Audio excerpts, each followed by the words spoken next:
So, this is Selena. It's a typical morning for Cowessess First Nation member Georgette Aisaican. The day starts with her brushing daughter Selena's hair, a ritual that's part of the daily care she provides. She's the best person to wake up in the morning because she's always just, when she opens her eyes, it's always like, as soon as she sees me, it's this big smile like, oh my gosh, I was waiting to see you. Like, I've been waiting all night to see you. Smiling at him and just giggling. Selena has Rett syndrome, a rare genetic disorder that affects the way the brain develops. At 24, she cannot talk, walk, eat, or go to the bathroom on her own. She requires round-the-clock care. And we can't erase it, we can't escape it. But the thing that really helps me, ultimately, is just looking in her beautiful face. But money is tight, and caring for Selena is a full-time job. Aisaican says social workers pressured her to institutionalize Selena in the past, but she believes her daughter belongs at home where she is loved and properly cared for. There's no way I'll ever let anyone take Selena away from me, but I do live with that fear. I live with that fear every day. While Aisaican says she was able to work when Selena was in school, she says finding employment has become nearly impossible since she graduated. I can't because I can't be at two places at once. And then when I consider the amount of work that I do, the level of care, it's complex care. It's specialized care. I'll put her eye gazer on for you because I know. Mother and daughter receive around $20,000 combined per year in social assistance. Aisaican says it barely covers the basics, if that. I should be able to have some kind of means to support us. Why does everything constantly have to be so incredibly hard? A single mother who lives in Whitehorse, Aisaican estimates she saved the Yukon government millions by caring for Selena at home.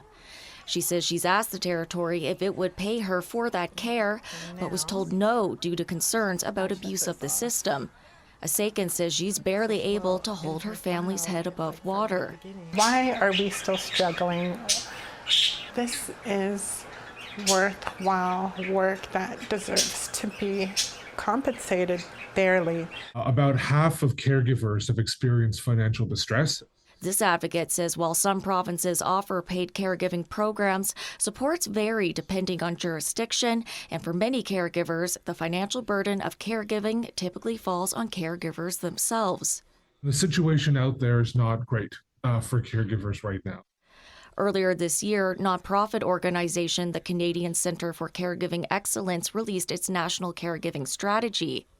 It calls for a major overhaul of Canada's caregiving system, including introducing a national paid caregiver program. So we have a roadmap to make Canada the best place in the world to give and receive care. According to findings in the strategy, Indigenous caregivers like Aisaican face even greater hardships like poverty, generational trauma, and challenges navigating colonial systems. It's really important to recognize the strength that many caregivers carry. Those experiences are what drive Grant Bruno's work to transform the landscape for Indigenous caregivers in Canada. A member of the Samson Cree Nation who lives in Edmonton, Bruno is the father of 5 children, 2 of whom are autistic. He's spearheading the Indigenous Caregiving Collective with the Canadian Centre of Caregiving Excellence. The new initiative aims to support and connect Indigenous caregivers of neurodivergent children. I recognize all the challenges that many of our families face, whether it's jurisdiction, it could be isolation, it could be feeling overwhelmed, it could be not being able to get the right supports and services for your families.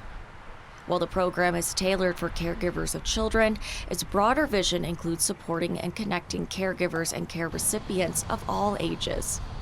And so if you can find people who have the same experiences as you, who can connect with you and understand the challenges you're facing, can also provide very creative solutions too. A spokesperson for the federal government says it's aware of the strain caregivers are facing.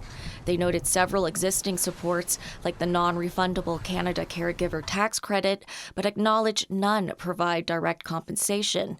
Aisaican says those credits have done nothing for her family, as she's never made enough to owe on her income tax.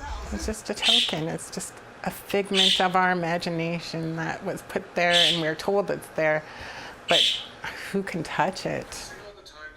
That's no surprise to Gennaro. He says despite 2 federal commitments to make the Canada Caregiver Credit refundable, it hasn't happened yet. Only about 9% of caregivers access it. And if, like most Canadians, you don't owe any money at the end of the fiscal year, it actually doesn't help you at all. Yukon MP Brendan Hanley agrees more federal action is needed. He's met with Aisaican and promises to advocate on her behalf so caregivers like her can get the support they need. We certainly need to address the inadequacy of financial support for caregivers in general. She's been wanting to go on a bus ride since we went to the market last week. Despite the many challenges in Aisaican's path, she has hope. She says recent meetings with federal and territorial officials, including Hanley, have been positive and left her feeling heard. The Indigenous Caregiving Collective also gives her encouragement.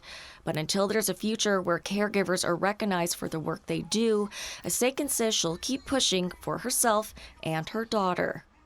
I'm her everything, and I would do it forever if it meant I had to. I would choose that every single day. Sarah Connors, APTN National News, Whitehorse.